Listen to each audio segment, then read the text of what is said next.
De retour pour les market movers américains avec vous, David Derry. Alors hier, les marchés américains étaient fermés, mais on a quand même une bonne actualité cette semaine et notamment les minutes demain. Exactement, donc on a plusieurs actualités. On a eu des marchés fermés, donc hier les marchés n'étaient pas ouverts, notamment en raison de la journée de l'indépendance aux États-Unis. Mais on a des marchés américains qui sont toujours sur les plus hauts. Antoine parlait du variant Delta. Il inquiète très peu, en tout cas pour le moment aux États-Unis, en tout cas d'un point de vue financier. Et on voit que les marchés atteignent record après record. Par exemple sur le S&P, sur le Nasdaq, on est à 14 700 points. Sur le S&P, on a atteint un nouveau plus haut historique la semaine dernière et on est à 4350 points environ. Et pareil pour le Dow Jones, donc on est quand même sur des marchés américains, sur des records historiques. Et on a plusieurs nouvelles qui devraient arriver cette semaine. Donc on a la saison des résultats qui devrait commencer avec plusieurs entreprises, notamment la semaine prochaine les banques qui vont commencer et qui vont publier. Mais on a aussi le compte rendu de la réunion de la Fed. Alors pour ceux qui se rappellent, au mois de juin, on a eu la réunion de la Fed, réunion qui après les marchés, les quelques jours d'après cette réunion justement avait chuté, notamment car la Fed avait annoncé une éventuelle hausse des taux plus vite que prévu. Et puis il y a les directeurs de Fed, il y a chacun de leurs petites déclarations aussi. Exactement. Et donc du coup on a eu un mouvement de panique sur les marchés. On avait eu une baisse qu'on peut revoir là par exemple sur le graphique qui n'est pas restée très longtemps. D'ailleurs elle n'est pas très impressionnante quand on la regarde sur le graphique. Mais on voit qu'on a quand même un peu chuté après la réunion de la Fed pour justement se reprendre. Et là, on va avoir justement le compte rendu de la réunion, donc ce qui s'est dit, etc. Et donc, si on voit vraiment que ce qui s'est dit a été très négatif et qu'en fait la hausse des taux va arriver beaucoup plus vite que beaucoup de personnes le pensent, on pourra avoir des marchés qui corrigent. Surtout qu'on est sur des zones quand même, on est sur des records historiques sur presque tous les indices. Donc, ça pourrait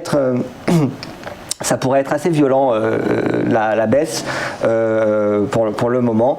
Donc à voir comment les marchés vont réagir, mais en tout cas rester en cash en ce moment, ça peut faire sens pour certains investisseurs qui n'ont pas envie de prendre le risque justement de marché.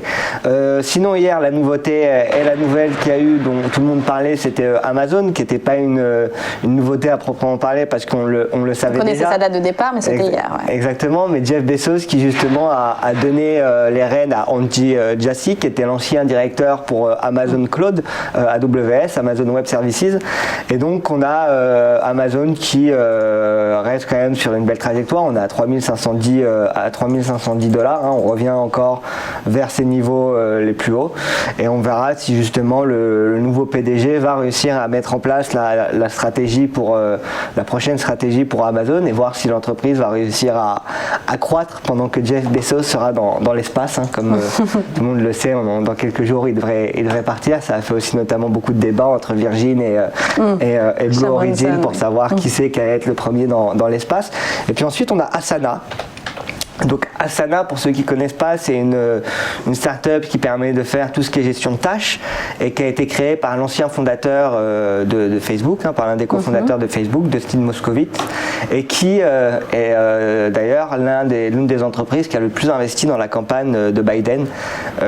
Donc c'est pas surprenant, on peut dire, de voir Asana monter. Alors hier, elle est montée pour des raisons. Donc on voit ici que depuis le mois de mi-mai, c'est bien reparti parce qu'on avait atteint justement les 30 $. On avait, contrairement à certaines techs américaines, on avait eu du mal à repartir après le Covid. Et là, on est bien reparti, on est à 67 $, donc plus haut historique pour Asana. Et alors pourquoi? Parce que l'entreprise a fait un partenariat avec Vimeo notamment pour permettre à tous ses utilisateurs d'avoir un chat vidéo à l'intérieur de l'application. Et donc ça profite pour le moment largement en cours. Et donc Asana qui sera intéressant à suivre encore d'ici les prochains mois. Si on regarde la capitalisation boursière de Asana, on est à 11 milliards pour le moment. Donc à voir si ça va continuer à se développer. Mais en tout cas, Asana est une entreprise assez intéressante à avoir sur sa liste de favoris ou sur ses watchlists.